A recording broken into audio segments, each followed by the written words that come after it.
প্রিয় শিক্ষার্থী বন্ধুরা, আমরা এখন আরএলসি প্যারালাল সার্কিট সংক্রান্ত একটা গাণিতিক সমস্যার সমাধান দেখব। চলো, প্রশ্নে কি বলা হয়েছে একটু মনোযোগ দিয়ে লক্ষ্য করি। প্রশ্নে বলা হয়েছে একটি প্যারালাল সার্কিটে প্রথম শাখায় 10 ওহম রোধ ও 5.52 মিলি হেনরি এর একটা ইন্ডাকটেন্স এবং দ্বিতীয় শাখায় একটা ক্যাপাসিটর সংযুক্ত করে 100 ভোল্ট 50 হার্জ সরবরাহ দেওয়া হলো। নির্ণয় করো সি মানে হচ্ছে ক্যাপাসিটেন্স এবং জেড নট মানে হচ্ছে প্যারালাল রেজোনেন্স অবস্থায় ইম্পিডেন্স অথবা ডাইনামিক ইম্পিডেন্স এবং আই নট হচ্ছে রেজোনেন্স অবস্থায় কারেন্টের মান কত হবে। শিক্ষার্থীরা, এরকম কোনো প্রশ্ন পেলে আমি প্রথমে যেই কাজটা করি, একটা সার্কিট অঙ্কন করে নিই। কারণ সার্কিটটা অঙ্কন করলে আমার মাথায় একটা স্পষ্ট ধারণা চলে আসবে কীভাবে এই সার্কিটটা সহজে সমাধান করা যায়। তাহলে চলো আমরা সার্কিটটা অঙ্কন করি। সার্কিট অঙ্কন করতে হলে কী দেখব বলছে, এখানে দেখো একটা প্যারালাল সার্কিট। প্রথমে বলছে একটা প্যারালাল সার্কিট এবং সেই প্যারালাল সার্কিটে কী বলছে, শাখার কথা বলা হয়েছে, তাই না? এখানে বলছে প্রথম শাখা, তার মানে আরও একটা শাখা আছে, তাই না? সেটা বলছে দ্বিতীয় শাখা। কয়টা শাখা দেখলাম? দুইটা শাখা। তিনটা শাখা চারটা শাখা থাকতে পারতো, কিন্তু এখানে কয়টা শাখা দেখলাম? অ্যাকচুয়ালি দুইটা শাখা। তাহলে একটা প্রথম শাখা, অন্যটা কি দ্বিতীয় শাখা। দেখো প্রথম শাখায় কী ছিল, একটা 10 ওহম রোধ ছিল প্রথম শাখায় এবং 5.52 মিলি হেনরি কী ছিল, একটা ইন্ডাকটেন্স ছিল। এটা প্রথম শাখার কাজ শেষ। দ্বিতীয় শাখায় কী ছিল, শুধুমাত্র একটা কী ছিল, ক্যাপাসিটর। দ্বিতীয় শাখায় কী ছিল, শুধু একটা ক্যাপাসিটর, অন্য কিচ্ছু না। সংযুক্ত করে আমি সাপ্লাই দিব। তাহলে চলো এই সার্কিটটা অঙ্কন করি। এই সার্কিটটা ইজিলি অঙ্কন করা যাবে। এই প্রথম শাখা ধরলাম, এটা প্রথম শাখা, এটা তো রেজিস্ট্যান্স এবং তার সাথে কী ছিল, একটা ইন্ডাকটেন্স। ওকে, এটা হচ্ছে তার দ্বিতীয় শাখা, যেখানে শুধু একটা কী থাকবে, ক্যাপাসিটেন্স থাকবে, অন্য কিচ্ছু থাকবে না। এই হচ্ছে তার দ্বিতীয় শাখা। এখন দুইটা যুক্ত করে আমাকে বলা হয়েছে যে সার্কিটে কীভাবে অঙ্কন করতে হবে। এখানে বলা হয়েছে যে একটা সাপ্লাই দেওয়া হয়েছে, সেই সাপ্লাই ভোল্টেজের মানও উল্লেখ করা আছে। সেই সাপ্লাই ভোল্টেজের মান কত বলা হয়েছে, 100 ভোল্ট 50 হার্জের। তার এখানে দেখো 100 ভোল্ট আর 50 হার্জ। আমরা অবশ্য জানি যে ভোল্টেজের একক হচ্ছে ভোল্ট আর ফ্রিকোয়েন্সির একক হচ্ছে হার্জ। কেমন? আচ্ছা, তাহলে এইখানে যেটা সি ক্যাপাসিটর সংযুক্ত করা হয়েছে, এই দুইটার মান কিন্তু প্রশ্নে দেওয়া আছে। সেটা বলা হয়েছিল 10 ওহম রোধ। তাহলে এটা হচ্ছে আর, তার মান কত ওহম, 10 ওহম। এবং এটা হচ্ছে এল, এটা এল, তার মান কত আছে, 5.52 মিলি হেনরি। কেমন? তাহলে এই তথ্যগুলো দেওয়া ছিল। এই তথ্যগুলো দিয়ে প্রথমে আমাকে বের করতে বলা হয়েছে সি এর মান কত, সি সমান ওয়াট। এই সি সমান জানতে চেয়েছে কত, তারপর জানতে চেয়েছে রেজোনেন্স ইম্পিডেন্স বা ডাইনামিক ইম্পিডেন্সের মান কত। এরপর বের করতে হবে রেজোনেন্স কন্ডিশনে সার্কিটের কারেন্টের মান কত। তাহলে শিক্ষার্থীরা চলো আমরা এই গাণিতিক সমস্যাটার সমাধান করার চেষ্টা করি। শিক্ষার্থীরা, প্রথমেই আমি বের করব সেটা হচ্ছে সি এর মান। আমরা জানি প্যারালাল রেজোনেন্সে বা প্যারালাল রেজোনেন্স অবস্থায় কোনো একটা সার্কিটের রিয়েক্টিভ যে উপাংশসমূহ, সেই উপাংশের মধ্যে কিন্তু সি এর মান পাওয়া যেতে পারে। কীভাবে একটু লক্ষ্য করো। প্রথমেই আসো, আমি এই যে বললাম যে একটা প্যারালাল সার্কিটের যে অ্যাডমিটেন্স, সেই অ্যাডমিটেন্স সমূহের রিয়েক্টিভ উপাংশের মধ্যে কি পাওয়া যেতে পারে, সি পাওয়া যেতে পারে, এল পাওয়া যেতে পারে। কীভাবে একটু লক্ষ্য করো। আমি প্রথমেই এই যে একটা শাখা, এটা হচ্ছে ধরো প্রথম শাখা, নাম কি ধরবে, এই শাখার নাম ধরতে পারে হচ্ছে জেড এল। আর এই যে একটা শাখা, এই দিক দিয়ে একটা কারেন্ট ফ্লো হবে বা শাখা হচ্ছে এইটা, আর এটা জাস্ট কারেন্টের ডিরেকশন দেখালাম। তাহলে এই শাখার ইম্পিডেন্স কত, জেড এল, আর এই শাখার পুরো শাখার ইম্পিডেন্স হচ্ছে ধরলাম জেড সি। প্রথমেই আসো, সমাধান শুরু করে দিলাম আমরা। কেমন? প্রথমে আসবো আমরা জেড এল বের করবো। তাহলে জেড এল ইকুয়ালস টু, এখানে রেজিস্ট্যান্সকে, রেজিস্ট্যান্স হচ্ছে 10 ওহম, আর আমার যে রিয়াক্টেন্স ছিল, রিয়াক্টেন্স কত, এক্সেল। রিয়াক্টেন্স কত, এক্সেল, কিন্তু এক্সেলের মান তো এখানে দেওয়া নেই। এখানে কার মান দেওয়া আছে, এখানে আমার প্রয়োজন হচ্ছে এক্সেল অর্থাৎ রিয়াক্টেন্স, কিন্তু এখানে কিন্তু দেওয়া আছে হেনরির মান, তাই না, ইন্ডাকটেন্সের মান। তাহলে ইন্ডাকটেন্স থাকলে আমি এটাকে রিয়াক্টেন্স বের করে নেব সহজে। কীভাবে বের করবো, আমরা জানি X L equals to 2 pi F L. তাহলে ভ্যালুগুলো বসিয়ে দেই। 2 পাই, ফ্রিকোয়েন্সি 50, এল এর মান কত, এল এর মান হচ্ছে 5.52, আর মিলি বলছে তাই tan ইনভার্স 3। ওকে, তাহলে টোটাল ক্যালকুলেশন করলে এর ভ্যালু পাবো হচ্ছে 1.73 ওহম। এখন এই ভ্যালুটা আমি এখানে বসিয়ে দিব। তাহলে এই ভ্যালুটা হচ্ছে 1.73, তাহলে 1.73। তাহলে এইটা হচ্ছে জেড এল শাখার ইম্পিডেন্সের মান। এখন জেড যে এল শাখা তার অ্যাডমিটেন্সের মানটা বের করব। এটা অ্যাডমিটেন্স হলে কী হবে, দেখবো হচ্ছে ওয়াই এল। সহজ সূত্র কীভাবে মনে রাখবে, এই যে রেজিস্ট্যান্সের মান প্রথমে উপরে দিবে 10, আবার এই যে রিঅ্যাক্ট্যান্সের মান সেটাও কোথায় দিবে, উপরে দিবে 1.73। কেমন, এইটার মতো রইল। এইখানে যদি প্লাস থাকে এখানে হবে মাইনাস। এটা কিন্তু আমি ইম্পিডেন্স থেকে কীভাবে সরাসরি অ্যাডমিটেন্স বের করা যায় সেটা দেখাচ্ছি। তাহলে প্রথমে এখানে যে দুটো ভ্যালু থাকবে সেই দুটো উপর লিখবো, আর এখানে প্লাস থাকলে এখানে দেবো মাইনাস, আর এখানে যদি মাইনাস থাকতো তাহলে কী দিতাম, প্লাস দিতাম। এরপর লক্ষ্য করো এই যে এখানে ঠিকই থাকবে। আর নিচে কি আসবে, নিচে আসবে হচ্ছে এইখানে যেই দুইটা ভ্যালু থাকবে সেই দুটা ভ্যালুর বর্গের মান, অর্থাৎ এইটা 10-এর বর্গ কত, 10 স্কোয়ার প্লাস 1.73 বর্গ হচ্ছে 1.73 স্কোয়ার। এটা হচ্ছে নিচে আসবে। আবার সেমভাবে এখানেও সেম একই জিনিস আসবে, 10 স্কোয়ার প্লাস কত, 1.73 স্কোয়ার। এটা অবশ্য আমরা প্রথম অধ্যায়ে এই বিষয় নিয়ে আলোচনা করেছি, কিভাবে ইম্পিডেন্স থেকে অ্যাডমিটেন্সে রূপান্তর করা যায় সেই সূত্রগুলো আলোচনা করা হয়েছে। তোমরা অবশ্যই প্রথম অধ্যায়টা একটু মনোযোগ দিয়ে লক্ষ্য করবে এবং সেই অধ্যায়টাতে একটু দেখে নিবে। তার মানে এইটা ছিল আমার ইম্পিডেন্সের মান, আর এটা কিসে রূপান্তর করলাম, অ্যাডমিটেন্সে, তাই না? তাহলে অ্যাডমিটেন্সে রূপান্তর করলে এইটা টোটাল যদি তুমি ক্যালকুলেশন করো এইটুকু, তাহলে তার মান পাবে হচ্ছে 0.097, আর মাইনাস আর এই যে রইল এইটুকু, আর এইটুকু যদি তুমি ক্যালকুলেশন করো তাহলে তার মান পাবে 0.017 ওহম। সরি, ওহম হবে না, যেহেতু এখন এটা অ্যাডমিটেন্স হয়ে গেছে, তাহলে তার একক হবে মোহ, অর্থাৎ ওহমের উল্টা মান। কেমন, এইটুকু পর্যন্ত। তাহলে এইটা কোন শাখার অ্যাডমিটেন্স বের করলাম, এটা হচ্ছে জেড এল শাখার অ্যাডমিটেন্স। সেম কন্ডিশনে আমি কী করবো, জেড সি শাখার অ্যাডমিটেন্স বের করবো। তো জেড সি শাখার অ্যাডমিটেন্স যদি বের করতে চাই আগে ওর ইম্পিডেন্স জানা দরকার। তাহলে এর ইম্পিডেন্স কত, এর ইম্পিডেন্স আমি লিখবো হচ্ছে জেড সি ইকুয়ালস টু, এটা কিন্তু রেজিস্টিভ ভ্যালু 0, মানে রেজিস্ট্যান্সে কোনো মান নেই, তাই রেজিস্ট্যান্সের মান 0, প্লাস এখানে প্লাস থাকবে না মাইনাস থাকবে, সি শাখা ক্যাপাসিটিভ শাখা যখন থাকবে তখন অবশ্যই এখানে মাইনাস থাকবে। কখন, ইম্পিডেন্স নির্ণয় করার সময়। কারণটা কি, কারণটা আমরা জানি, কারণটা হচ্ছে যে Z equals to R plus J of X L minus কি আছে, এক্সি। এখানে আর এর ভ্যালু কত, এই শাখায় কোনো আর এর ভ্যালু আছে, নাই, তার এর ভ্যালু 0, প্লাস জে এই শাখায় এক্সেল, এক্সেল মানে ইন্ডাকটেন্স জনিত যে বাধা। এখানে কি ইন্ডাকটিভ রিঅ্যাকটেন্স আছে কোথাও, কয়েল আছে, নাই, তার মানে এক্সেল এর মানে 0।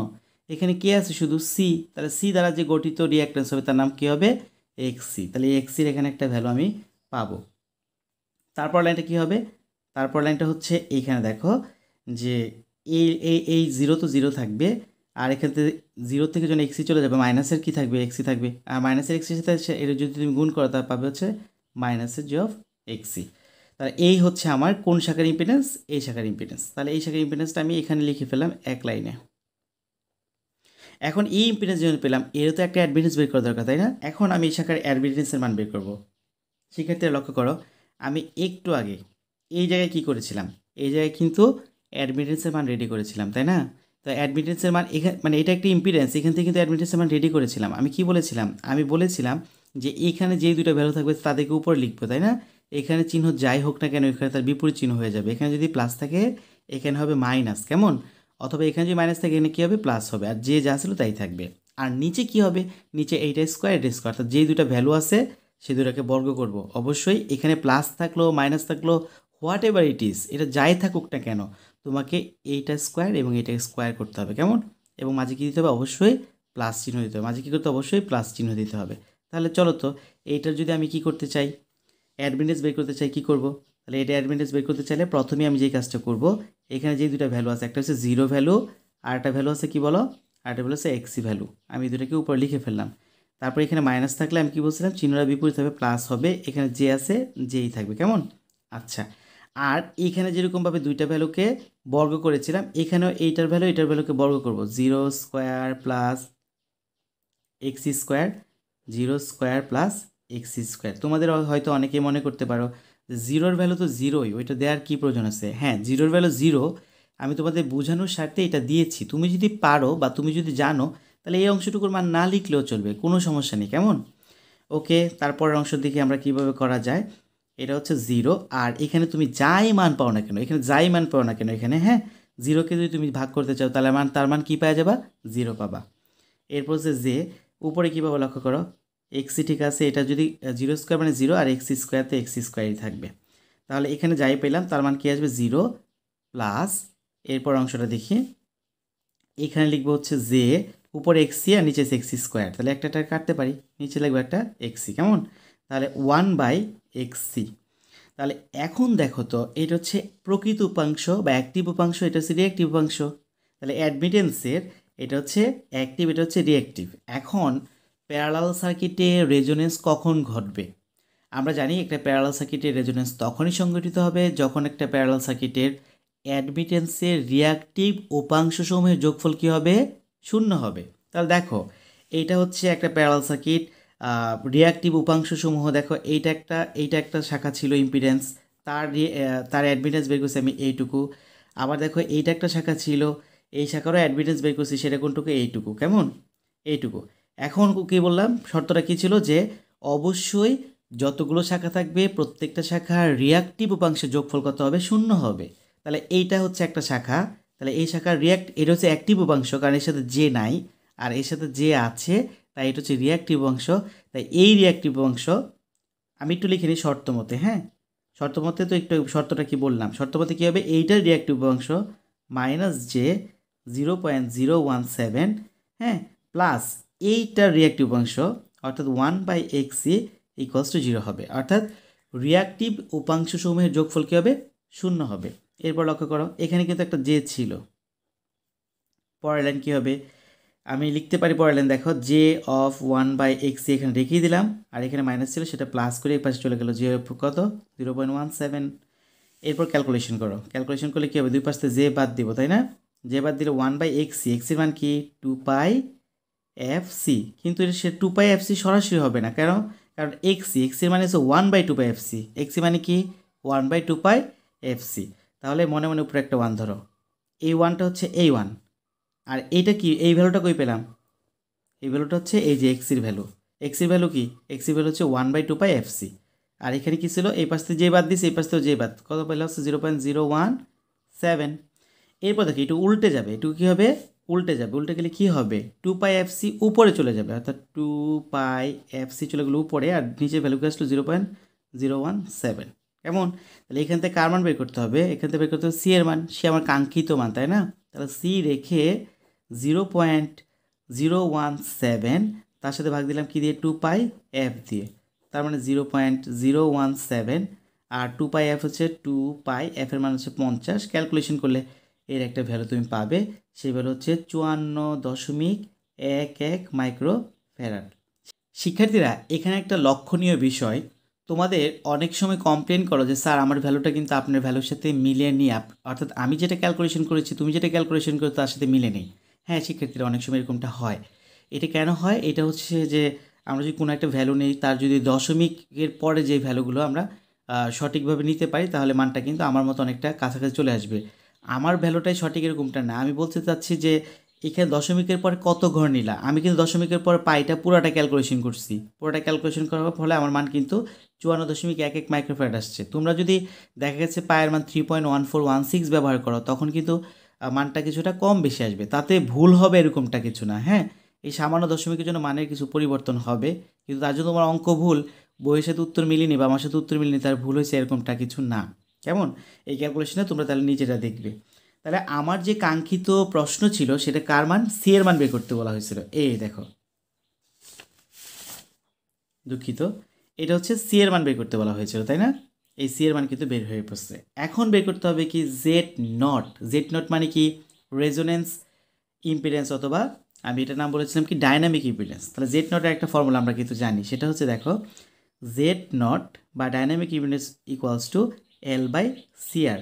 আমরা এই সূত্রটা কিন্তু গত যে ভিডিও দিয়েছিলাম সেটার মধ্যে প্রমাণ করেছি। তোমরা যদি চাও যে এই ভিডিওটা দেখবে, তোমরা চাইলে দেখতে পারো।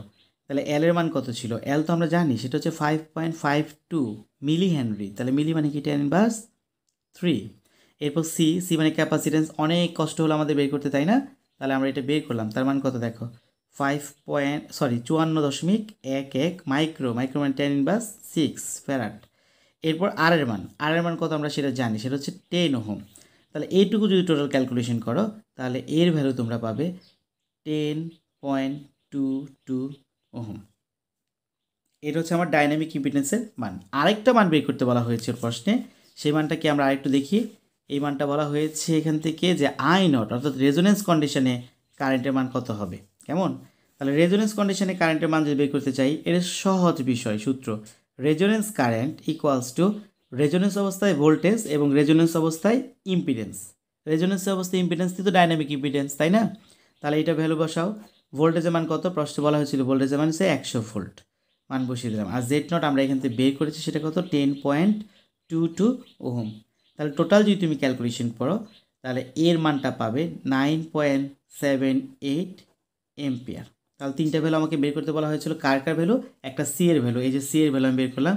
সি হচ্ছে ক্যাপাসিটেন্সের মান 54.11 মাইক্রোফ্যারাড। আর এটা হচ্ছে জেড নট রেজোনেন্স ইম্পিডেন্স বা রেজোনেন্স অবস্থায় ইম্পিডেন্স অথবা ডাইনামিক ইম্পিডেন্স, তার মানে হচ্ছে কত?